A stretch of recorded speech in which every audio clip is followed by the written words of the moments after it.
Halit Alaçatı Dilgirtina rojnamegeran û rastiya dagirkeriyê. Di 25 Cotmehê de Dewleta Tirk di ser gelek sazî û malê rojnamegerê Kurd te girtin. 11 rojnamegerê Kurd ji hêla hêzên Dewleta Tirk ve dîl hatin girtin. Dema dîlgirtinê de dîmenên balkêş derketin holê.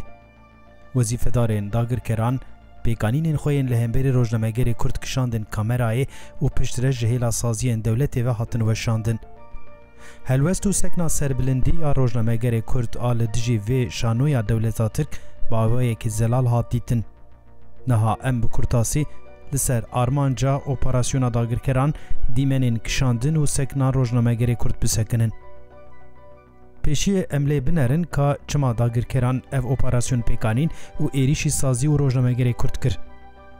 Faşîzma AKP MHP ev 7 salin şerê tunekirina Kurdan dimeşîne. Di çerçeveya şerê topyekûn de dixwaze tevkujiya Kurdan a ji destpêka komarê heta niha hatiye destpêkirin temam bike. Ji bo wê tu pîvanan nas nake. Bi hemû derfetên dewletê û hemû alavên heyîn êriş dike. Ji dîlgirtinê heta qetilkirinê û heta bikaranîna çekê kimyawî serî li her riyê dide. Operasyona li dijî rojnamegeran jî perçeyekî vê şerê tunekirinê ye. Bênav bêr dixwaze hemû destkeftî, hebûn û hêmanên Kurdî û Kurdistanî ji holê rake. Sedemeke din jî bêguman encama şerê topyekûn ê hatiye destpêkirine. Dewleta dagirker hebûna Kurdan weke şerê xwe yê hebûn û nebûnê dibîne. Di çerçeveya van êrîşan de ev saleke êrişî qadên parastinê yê medyayê dikin. Li ser van êrîşan du armancên faşîzmê hebûn. Yek tunekirina hêzên parastina Kurdistanê û temamkirina pêvajoya tevkujiyê. Armanca duyemîn jî faşîzmê dixwest li ser vê serkeftinê hilbijartinan bi dest bixe û iktidara xwe ya dîktatorî domdar bike. Ji bo wê bi hevkariya pedekê jî êrişên berfirehdan dest pêkirin. Ji bo bigîje armanca xwe çekê kimyawî bikaranîn. Armanc ew bû ku di mehekê de qadên parastinê yên medyayê kontrol bike. Ku faşîzm bigîşte armanca xwe dê di meha mijdarê de biçûya hilbijartinê. Lê negîşt van armancê xwe. Bi berxwedana şervanên azadiyê ya destanî re rûbrûma. Darbên giran xwarin. Her çi xas li hin giran bicî bibe jî nekarî kontrola gerîla ya li ser qadê bişkîne. Derb li ser derbê xwarin. Dagirker bi qasî li hemberî berxwedana gerîla tengî jî ew qasî jî bi riya pedekê êrişî qadên din kir. Xwest duwargeha Rustem Cudî Şengal û Rojava eniyê nû veke û bigîje armancê xwe.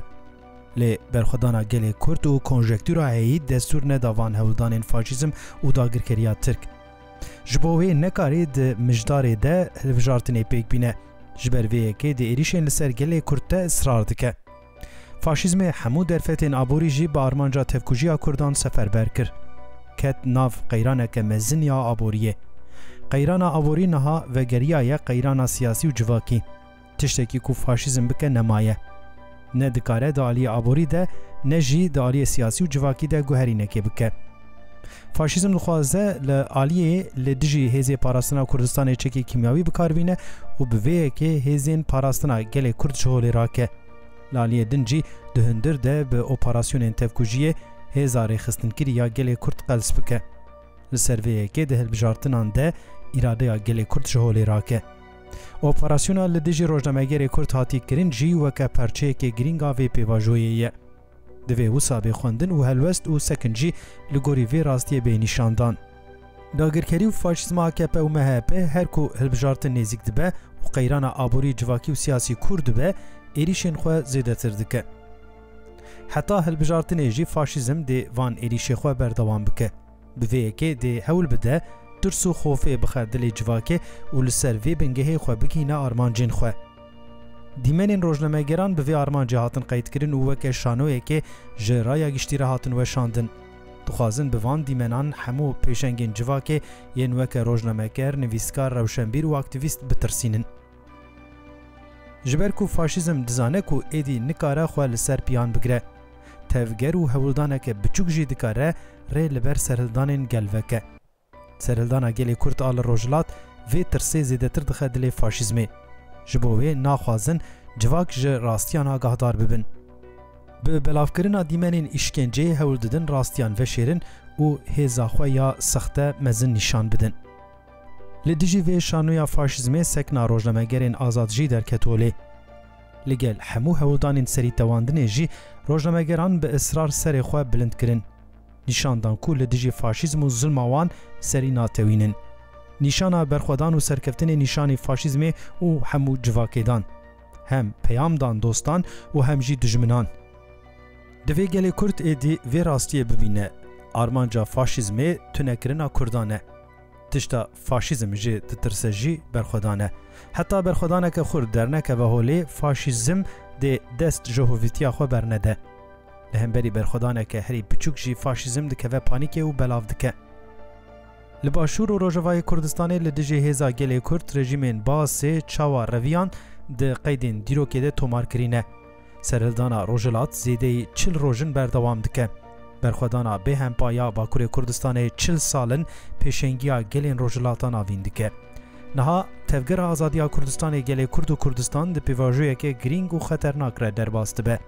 داگرکر به کمکوژی و چک کیمیاوی دخوازن لسر پیان بمینن. ده همان انیان ده ایریشتکن.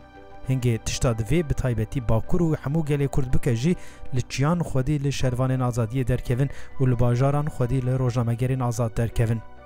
هم جبو گلی کرد و هم جبو داگرکران براستی جی شر مان و نمانتی مشاندن. اف سالا لپیشیا ما جبو وی گلک گرینگه. جبو وی هر کردک چیج دست ده دوی دمل دست بکه روش روژا سری هلدان و برخودانه. جاران روژک بدلا مهکه مهک بدلا سالکیه. کارک بچوک جی بدلا کارین مزن این دمین آساییه. روزنامه‌گر کرد به سک ناخواه و سری نتواندن ناخواه پیاما زیده تر برخودانه دان. نها تشتا جبو ممایی بلندکرنا آلا تکوشین برخودان و سرهلدانه